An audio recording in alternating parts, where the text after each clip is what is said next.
We are making a dish that's got over 300 years of history in South Africa. These things were around when the Khoisan was here, far before everyone else. And then we had the influence of the Dutch people that came and they added lamb to the dish. After that, Cape Malay came in, and Cape Malay added the beautiful spices like chili and allspice. And then we had the French Huguenot people, and they added Chenin Blanc.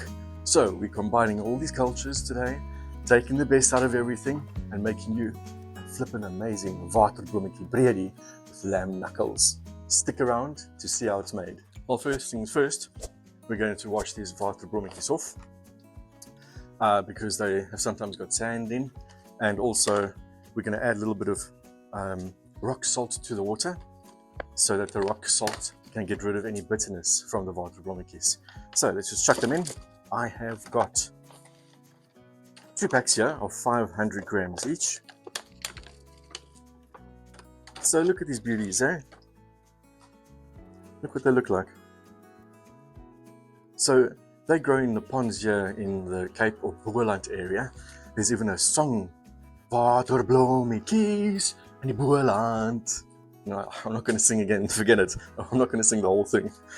And they are lilies that grow on ponds, on dams, and they've got a beautiful white flower that comes on top of it like that. You can see them, especially during the winter months, from June to September. That's when they appear, and it's predominantly here in the Western Cape in Cape Town.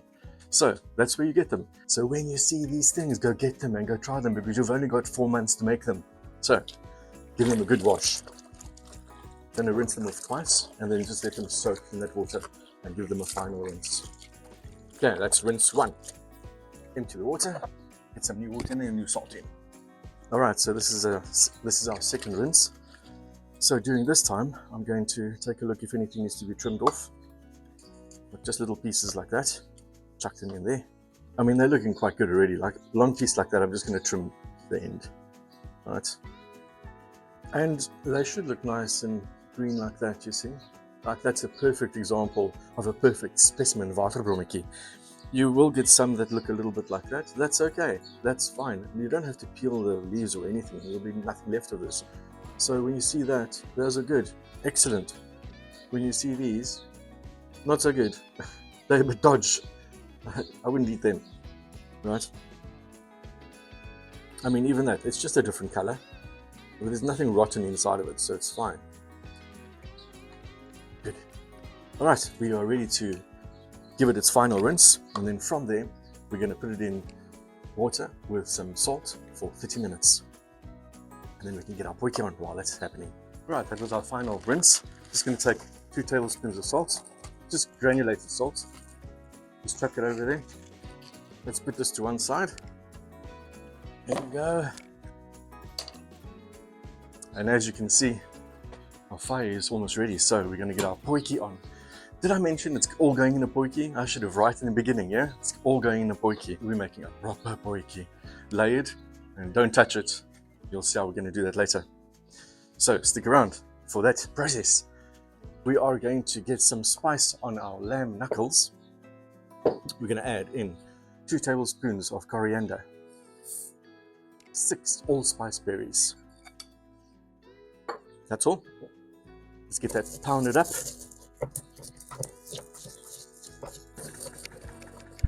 Okay, oh, it's smelling beautiful. Okay, that is so fresh. Could add it to bath water. It smells really nice. Okay, then some black pepper. About as much as you want, but I'd say around about 2 teaspoons. Oh yeah, by the way, I'm wearing canary yellow t-shirt. Not like me at all. I like my black tops. But this is support Bafana in the FIFA World Cup. Okay, and then some good salt. I would say once again about 4 teaspoons of salt. Let's take our beautiful lamb knuckles. Look at these guys. You know what's fantastic about lamb knuckles? You can use any cut of meat that you like, any lamb cut. You can use ribs, you can use chops if you wanted to. You can also use mutton, but they've got this little marrow bone over here. So you've got a beautiful piece of marrow bone. the gelatinous skin around there that gives you that lovely mouthy sticky feel, and then you got the bone, so it's like dessert there. Afterwards you suck the marrow out. So let's just get these guys spiced up. Okay, let's add all of that in. Another method, just give it a shake. Oh, there we go, all done. Okay, let's get our beautiful pot on and let's get them sizzling. All right, let's get in 2 tablespoons of olive oil, and let's put our lovely lamb in there. Oh, beautiful. We want to brown that off nicely, get a beautiful, lovely, crispy char on it to add to that flavor, to build those flavors. While it's going, I think let's go chop our onions. So we're just going to add 2 chopped up onions to the dish. Another beautiful Cape Town autumn day. Like normally there's no wind and it's peaceful and it's quiet, you know, these beautiful days, but this autumn's been cuckoos. It's been not the normal weather at all. It's been raining, pouring. We've had floods here. It's really different weather.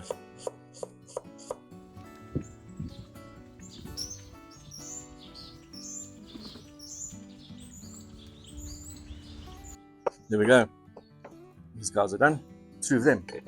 And we've got 4 cloves of garlic. Just cut the ends off. Just like that.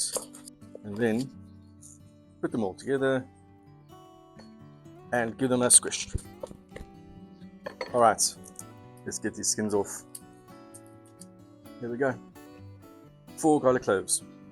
Now, generally, I would chop all of them, do it 1,000 times, but we've discovered this gadget squeezer thing, or squisher. You just put it on there, give it a squish, and roll it. And then like that's that. Like the peel is left over, and there's garlic in there. And you just continue that process. I didn't think this thing would actually work, but it really does. I mean, look at that. 4 of them, all minced up. Oh, it works quite well. I like that. Now that we've got that going, I hear the sizzle at the back there. Let's give those okies a stir.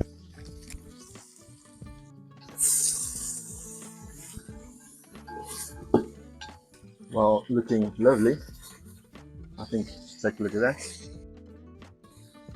Beautiful. That's an excellent color. Okay, all right. So let's get our onions in. You want the onions to be nice and translucent, not burnt. So watch your flames here. My flames are quite potent, so I'm going to continue stirring. All right, after a few minutes of stirring vigorously, my garlic is going in. So I didn't want my garlic to catch there, so we're putting in our wine. Beautiful bottle of Spier, just around the corner here in the Cape Winelands. Spier Chenin Blanc. Don't put crappy wine in, right? Put good quality wine in. So we've got basically 2 wine glasses. We're going to deglaze our pot. So that's deglazing the pot, and we're de-alcoholizing the wine as well, because we don't want this to taste like alcohol. We want it to taste that sweet, delicious, sweet wine and fragrance that's coming out of that Chenin Blanc. Then we've got 750 ml of lamb stock or mutton stock. Get that in there. And that's it. We basically built that lovely sauce for the bredie. Now we're going to add the bay leaves. I've got 3 bay leaves over here. Chuck it in. And then close the lid. Give this guy an hour, a relaxing hour, where we can just chill and relax. However, we have something to celebrate. And it's all thanks to you guys. I want to say thank you. We have reached 3,000 subscribers. 3,000 friends.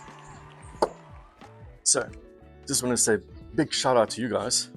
You made this happen, so we can show you these incredible recipes and you can take them further into this world and spread them. I mean, we've got friends from Canada, from South Africa, from Europe, including France and England and New Zealand and Australia, Botswana and America and Zimbabwe. So guys, awesome. Cheers to you guys. And to the camera lady, my camera woman. Cheers to you, doing an excellent job. Cheers. And cheers to you guys.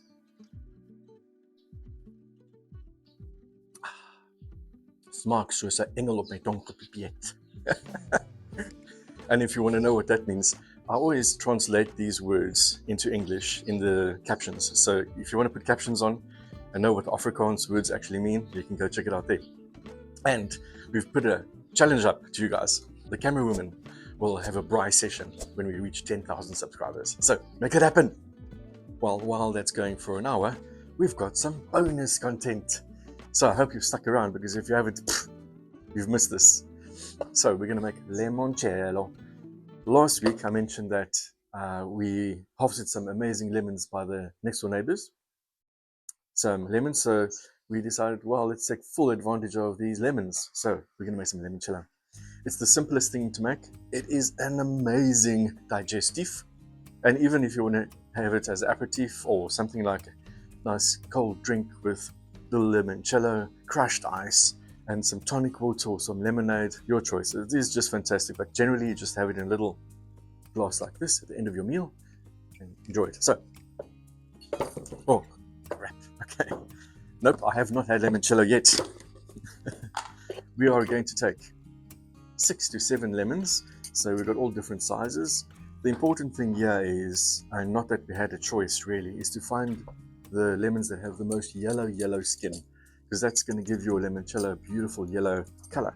So when you are going to peel them, make sure that you don't get a lot of the white area in it, the pith they call it.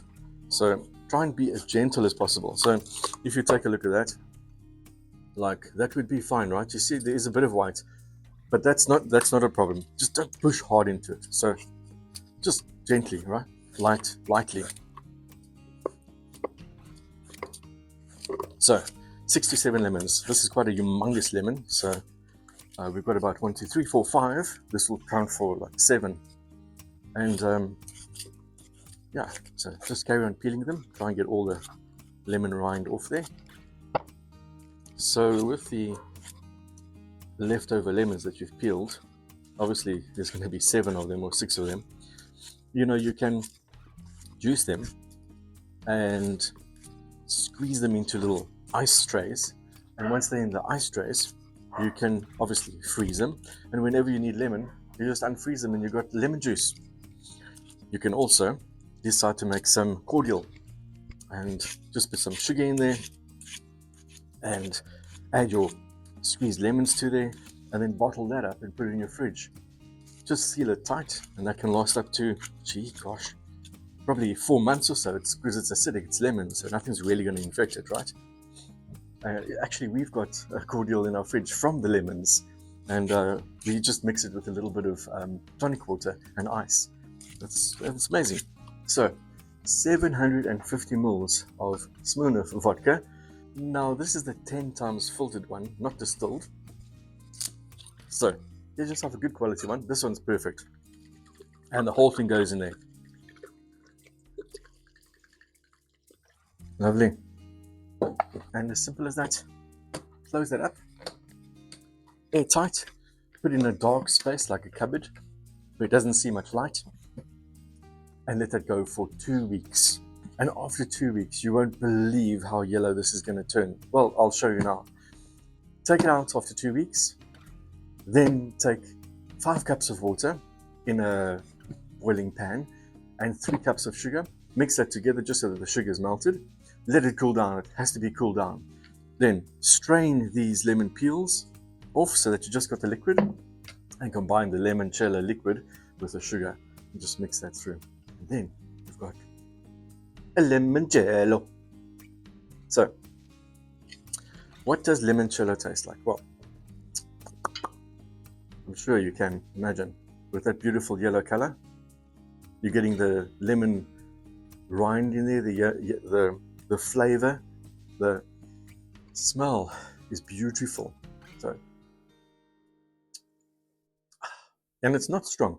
because you're mixing it with that liquid. You can really taste and smell the fragrance of those lemons. That beautiful citrusy taste that you can't get from anything else.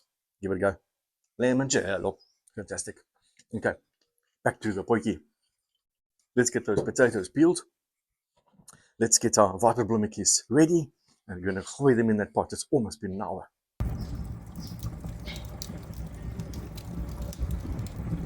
So we've got medium potatoes here. We've got 6 medium potatoes. So we'll get these guys peeled.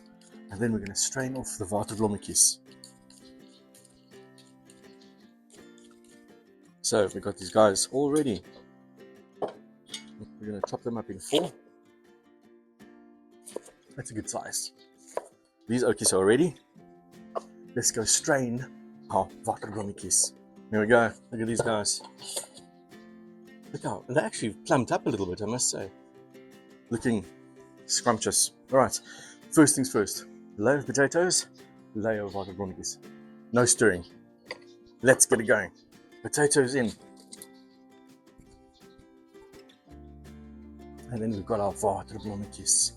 Look at these guys. Huh? Come on. How unique is that, huh? There we go. Get them in there. Squish them down a little bit. A good coating of salt. Waterblommetjies love salt. Love it. So get it in there. There we go. And now you set your timer for 40 minutes. Get your lid back on. Watch your coals. Watch the steam come out there. Then you know things are still good. And as you can see, we've still built up our fire over here, so we can move some nice coal over there. See? Get our fire going. And you know, it's actually, it's quite a funny story. Like Waterblommetjies, my wife was traveling to Joburg from Cape Town, and there was this lady flying, you know, next to her, and she had something by her feet, and they got chatting and stuff like that. And it came out that what she's got by her feet was a pack of waterblommetjies. So she could only find it here in Cape Town. So she flew with this waterblommetjie pack from Cape Town to Johannesburg to go make waterblommetjies for her family. So, must be popular. So, 40 minutes. So go chill out, enjoy your glass of beer or wine or whatever. We are going to get that rice going. We're going to serve it with some rice. So, rice, about the right time for 40 minutes. So, let's get going on that. So, a cup of rice. 2 cups of water. You know, not that rice takes 40 minutes, but it takes about 30 minutes, but I like to let it steam because then you get nice fluffy rice. Like, seriously, this is my formula. Close this up, let it go, full steam. And then once it's steaming, take your lid off, let it boil up. Little bubbles become smaller, just bubbling slightly on top. And then you put it on super low, put the lid on, 8 minutes, put it off, and let it steam. It's going to be perfect. Right, I'll enjoy my day with you. Got the potjie going, got the rice going, got 40 minutes to kill.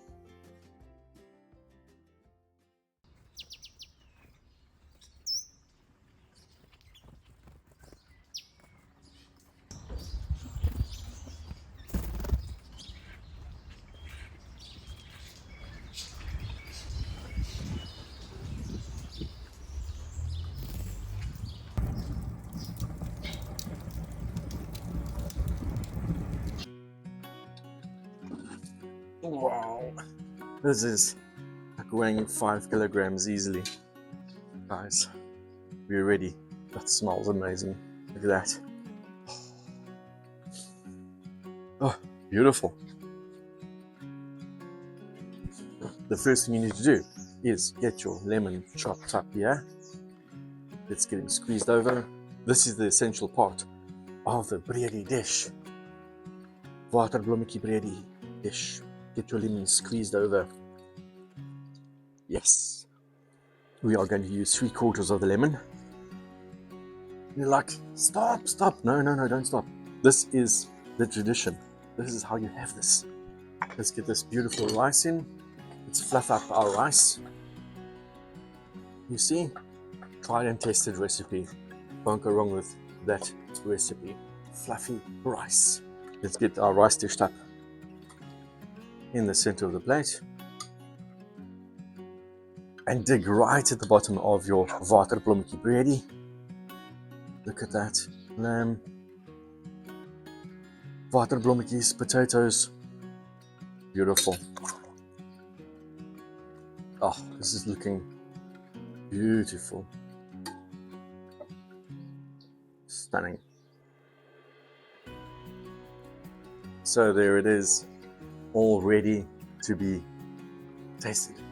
Okay, well look, we have to go in for this beautiful Waterblommetjie first. Look at that sky. Perfection. Soft. Wow. You know what, it's like artichokes. Really earthy, watery, a lot of flavor, lemony. Holy smoke. And then we've got our beautiful little skankles. Yeah? Taste that out. Once again, that lemon with that beautiful lamb. It is so tender. I mean, let's check this out, look here. Fall off the bone stuff. It is incredible. And chase it with a Waterblommetjie. Wow. So, get some Waterblommetjies here, a potato, take it with hands or a fork, some lovely lamb. Here we go. That's a messy situation. You have to try this out. And come join our channel. Try this recipe out. I promise you, you will not be disappointed. So, subscribe, like our channel, and see you on the next episode. Cheers from Travel Travels and Taste. Fantastic.